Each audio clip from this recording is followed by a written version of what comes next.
我諗你曾經都有過呢啲咁樣嘅經驗，喺電梯入邊，你突然間見到有一個陌生人入嚟，雖然呢，佢就唔係高過你或者大隻過你，但係呢，唔知點解佢就係俾你一種壓迫感。又或者有啲人一見到你就好鍾意，有啲人呢，你一見到就覺得佢好乞你憎。點解呢？朝頭早或者夜晚嘅時候呢，會比較冷靜啲。但係中午前後呢，又會容易啲煩躁喎。點解呢？我哋人總係中意自己匿埋喺自己間屋入邊呢？又或者人悲傷嘅時候，點解又會中意坐喺樹下面呢？老人家零舍中意養寵物，有一啲人佢平時成日都係精神奕奕，但係有一啲人呢，終日愁眉苦臉。究竟人與人之間係點樣互相影響嘅呢？今日我將會同大家分享一下全球最受歡迎嘅氣場大師 Ted Andrews， 佢呢專教人去睇能量場啦、氣場嘅。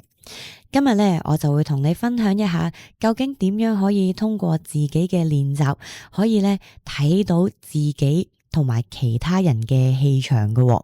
咁咧，如果你都好想學習嘅話咧，又或者你好想透過睇人哋嘅氣場去了解一下究竟同呢一個人嘅關係係點啦，或者呢一個人究竟佢嘅健康狀態係點咧？咁你記得要聽到最後啦。Hello， 大家好，我係你嘅電台主持人 Yanki Mac， 我係一位潛意識導師同埋能量療癒導師，我會喺呢一個頻道咧同大家分享唔同嘅靈性小知識。如果咧你都中意聽我嘅 podcast 嘅話咧，記得訂閱我嘅頻道啦，同埋記得要讚好影片。如果唔係咧，一陣間你唔小心滑走咗就搵唔翻噶啦。好啦，我哋而家講翻人嘅氣場。其實我哋人類嘅氣場呢，就係一種環繞住我哋身體周圍嘅一個能量場啦。咁咧，原來呢一個能量場呢，佢係以我哋人嘅身體為中心嘅喎。咁咧，佢個能量呢，就係以我哋個身體為中心，向四面八方咁樣呢去散發出嚟嘅。咁我哋呢，健康嘅人嘅能量場係點樣嘅呢？就係會好似一個雞蛋咁樣啦，或者係橢圓形咁樣嘅形狀啦，去包圍住我哋人嘅成個身體嘅。所以咧，有陣時如果大家有聽過一啲要攞翻一啲能量嘅冥想咧，佢一般咧都會叫你想象自己而家就俾一個橢圓形嘅光，又或者好似雞蛋咁嘅形狀嘅光去包圍住自己。咁然後咧，我哋就喺入邊吸收能量嘅。咁由於咧，我哋每一個人其實都有我哋嘅能量場啦，或者我哋嘅氣場嘅。咁但係咧，好多人其實佢就未真正去見過啦。但係其實咧，未見過就唔代表感受唔到㗎。其實好多人就算見唔到氣場，佢都會感受到氣場嘅。例如頭先講過啦，例如你搭 lift 有個人入嚟，然後你會覺得佢有好大嘅壓迫感。其實呢一啲咧都係氣場所帶俾你嘅影響。而一般呢，有修煉過啦，或者天生可以睇到氣場嘅人呢，佢哋呢一般都有以下嘅解讀嘅，就係話佢哋見到我哋人嘅身體喺個頭頂嗰個位置呢，會散發住好勁嘅一啲光啦。咁所以呢，點解我哋平時睇佛祖耶穌嘅圖畫嘅時候呢，我哋都會見到佢哋嗰個頭部其實都會有一啲光芒呢？其實原來就係因為有一啲人佢哋本身係可以睇到氣場嘅，咁所以佢就連氣場都畫埋喺嗰幅畫上面啦。但係其實睇氣場呢，並唔係一樣咁難嘅事嚟嘅，只要呢你知道咗方法啦，然後呢你堅持咁去練習嘅話呢，基本上呢你要用眼嚟睇到氣場呢係唔難嘅。接下落嚟呢，咁我就同你做一啲Q&A 嘅問題啦。咁呢，你就係平常心咁樣去回答我接下落嚟嘅問題就得噶啦。嗱，如果咧你大部分答案都係答yes 係嘅話咧，咁就證明你其實曾經有好明顯咁樣感受過有氣場嘅存在。咁但係如果你答案大部分都係 no 唔係嘅，咁咧其實都唔使咁擔心，只不過咧證明你可能平時冇乜點樣留意氣場，所以咧你未必感應到佢咁解嘅啫。好啦，咁我哋而家咧開始問問題啦。首先，當你同某一啲人喺埋一齊嘅時候，你會唔會覺得好攰呢？你又會唔會將某一個人同埋某一種特定嘅顏色聯繫起嚟呢？例如你見到你個朋友Mary，咁然後你覺得阿 Mary 呢，佢應該係綠色嘅。好啦，又或者如果有一個人係咁眼金金望住你，你又會唔會感覺到呢？或者察覺得到呢？又或者你係咪會喺第一時間就會感覺到你中意或者係唔中意一個人呢？甚至乎有啲時候，你同一個朋友相處嘅時候，明明你朋友表現得係好開心，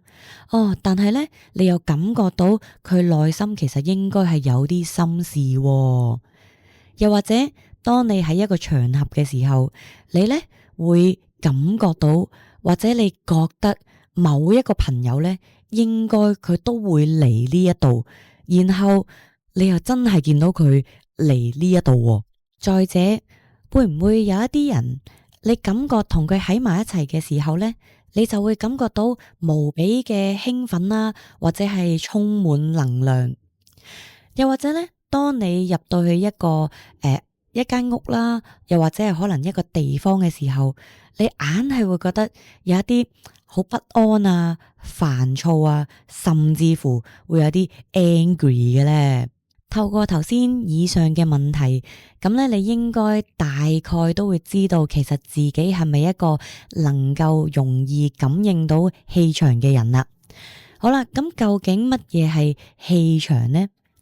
其實咧，原來小朋友係更加容易見到啦，或者感應到氣場嘅喎。通常咧，小朋友咧佢唔知道呢啲叫做氣場，但係因為佢可能見到啦，或者感應到，所以咧一般咧小朋友佢會將氣場呢一樣嘢用畫畫嘅方法咧去畫出嚟嘅。咁但係咧，佢哋當然唔會好似耶穌啊、佛祖啊等等呢啲畫作咧畫得咁精準，例如係喺個頭頂度有光芒啦。而小朋友佢辨認氣場嘅方式咧，就係用顏色去表達嘅。所以咧，你會發現佢喺唔同嘅畫作上面咧，係會畫唔同嘅顏色。例如有陣時小朋友佢可能會將天空畫成紫色。又或者咧，無啦啦咧，明明你屋企隻貓係黑色嘅，佢又會將佢油咗做綠色或者粉紅色嘅喎。咁有時候咧，明明嗰個人咧，佢應該就係肉色噶嘛啲皮膚，但係咧佢又將嗰個人咧油成藍色喎。所以咧，其實小朋友佢唔係亂咁油顏色，反而其實佢係真係見到人身體上面嘅一啲氣場嘅顏色啦，所以就將佢畫咗出嚟。喺呢一度咧，我又想分享下，我有一個朋友咧，佢好厲害嘅，佢咧係見到人嘅氣場嘅顏色啦。咁佢嗰陣時咧就有同我講過，就話如果咧我見到嗰個人係藍色嘅話咧，通常都係代表嗰個人咧係好靠得住啦，或者係好務實嘅。咁但係咧，如果我見到嗰個人咧係有啲綠色嘅話咧，咁啊代表嗰個人咧其實就係有少少花心啦，可能佢會成日譬如話會唔小心會 check 下其他嘅異性啦咁樣。咁咧，甚至乎咧有一啲人如果佢見到佢係灰色嘅話咧，咁就麻煩啲啦。一般咧，如果我個朋友見到嗰個人係有灰色嘅氣場咧，就代表可能佢係有大病纏身，甚至乎可能會有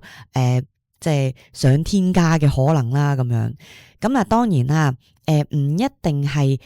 灰色就代表真係有大病嘅。咁係喺我呢一個朋友嘅世界咧，佢見到呢啲顏色啦，然後透過佢由細到大嘅經歷，咁然後佢咧就總結咗，總之咧，我通常見到藍色嘅人咧，佢都係比較務實嘅。通常咧，我見到綠色嘅人咧，佢都係比較花心嘅咁樣。咁所以其實呢一個係佢嘅總結。咁唔代表，如果譬如話你而家小朋友畫一幅畫，佢咧將你油成綠色，你就係花心，絕對唔係嘅，因為有機會咧，其他人睇唔同嘅顏色咧，亦都係有其他嘅代表嘅。咁原來咧，我哋人嘅氣場啦，都係能量場嘅一種。咁咧，既然係能量場啦，咁即係話佢本身就係能量。咁原來咧，物理學家已經證實咗啦，我哋人身體外面咧包住我哋嘅一啲粒子啦，或者係一啲能量嘅原子啦，其實咧都會係有喐動嘅喎。咁所以咧，其實原來喺物理學嘅角度咧，已經係檢測到我哋人係真係有氣場啦，而我哋嗰個能量粒子咧係透過我哋嗰個心去發出嚟嘅。咁所以咧，其實我哋由心開始咧，都會有一啲能量嘅粒子咧去散發出嚟。咁然後咧，物理學家咧亦都係用一啲儀器去檢測過咧，就係咁咧，每一個人嘅氣場大細咧都有所唔同嘅喎。有啲人個氣場會大啲，有啲人咧個氣場又會細啲。咁原來咧，我哋正常普通人普通人咧，我哋個氣場咧一般就大概係喺3米之內嘅。咁你諗下，其實原來我哋個氣場即係普通人都幾大喎，3米之內喎，你大概係1度半嘅門喎，都幾誇張噶。咁但係咧，原來有一啲再勁啲嘅人咧，例如可能係明星啊，或者總統啊，或者好有影響力嘅人咧，佢哋嘅氣場咧係唔單止有3米，佢哋係好大好大好大。咁佢哋咁大嘅能量場咧，原來就會令到佢哋會有好多嘅 die hard fans 啦，即係話咧，佢哋會令到佢哋自身咧會有好多好多嘅支持佢、愛戴佢嘅人啦。所以咧，一個人如果佢嘅氣場越大嘅話咧，佢就越唔容易被人影響。咁咧，即係意思，如果你嘅氣場越大嘅話咧，咁咧你就會比較唔會受到出邊嘅能量干擾啦。但係相反咧，如果你嘅氣場係好細或者好虛弱嘅話咧，你就會好容易俾外界去影響啦，甚至乎咧，你會好容易會被人控制添。咁咧，通常會有啲咩症狀咧？就係如果你嘅氣場係比較弱嘅話咧，你會發現咧，你嘅情緒係好容易被人影響啦。或者你會好易攰啊，甚至乎你會好容易咧玻璃心啦，人哋可能一講一啲嘢咧，你就會唔開心啦，同埋咧有機會會有健康嘅問題嘅。所以咧，我哋學識點樣去感測我哋嘅能量場啦，同埋將我哋嘅能量場或者係氣場擴大嘅話咧，我哋學識咗咧，對我哋一定係有利嘅。而好多靈性部落咧，佢哋會點樣增強自己嘅氣場或者能量場呢？佢哋一般咧都會透過同一啲自然嘅元素去接觸嘅時候咧，佢哋嘅氣場就會係比較大啦。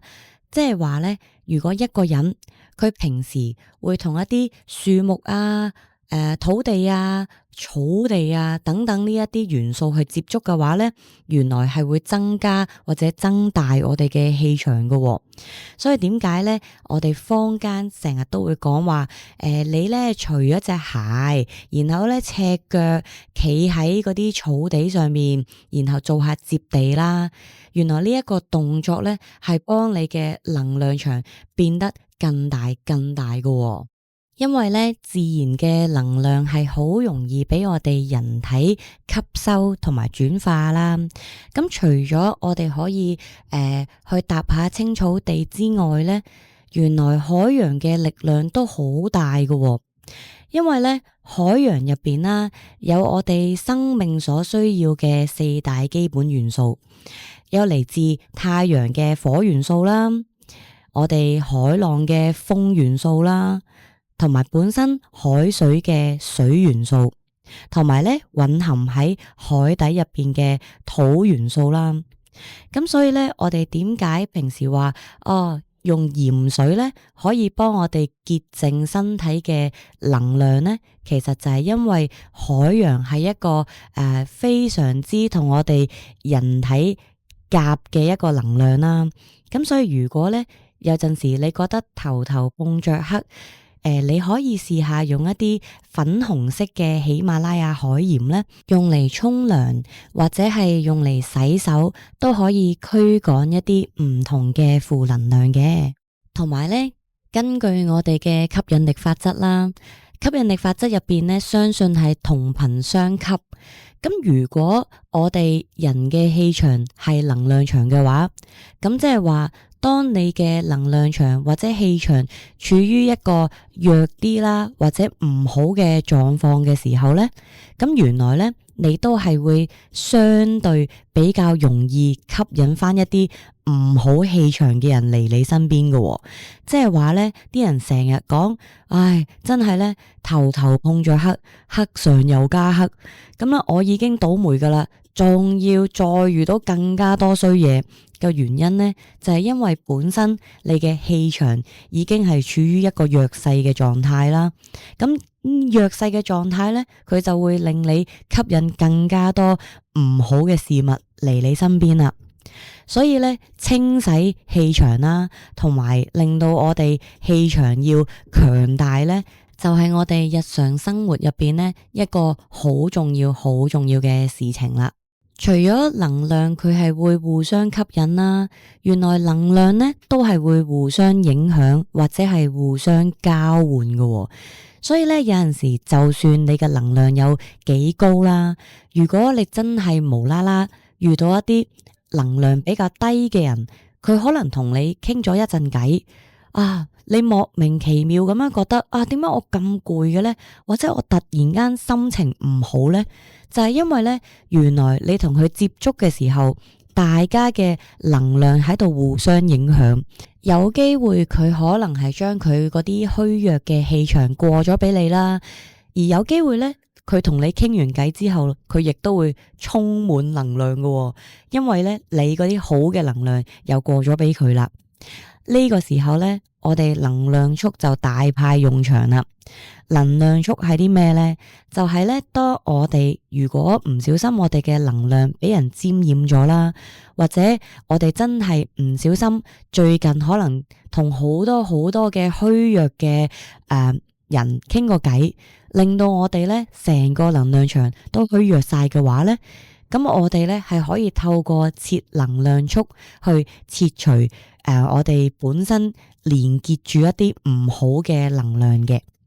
如果大家都想了解多啲乜嘢係能量束嘅話咧，可以喺留言打我要學習能量束，咁我就會分享多啲俾大家聽。頭先呢，我哋就同大家分享咗2個方法啦。第一個就係我哋平時可以赤腳去踩下一啲青草地啦，又或者我哋可以用海鹽嚟沖涼。咁咧，原來我哋增強我哋嘅能量場咧，係有第3個方法㗎喎。而第3個方法咧，就係能量聚焦啦。咁呢一個方法咧，係要透過冥想啦，去幫自己做一個能量聚焦嘅。咁咧，平時我哋就係因為成日都唔理自己嘅能量場啦，所以咧，我哋去過唔同嘅地方或者見過唔同嘅人，我哋呢啲能量可能都已經撈到雜晒啦，又或者呢，我哋啲能量或者氣場已經係變得好虛弱啦，或者渾濁。咁呢個時候呢，你就要聚焦翻你嘅能量啦，去保護翻自己。咁呢個時候你可以做啲咩呢？你可以咧揾一個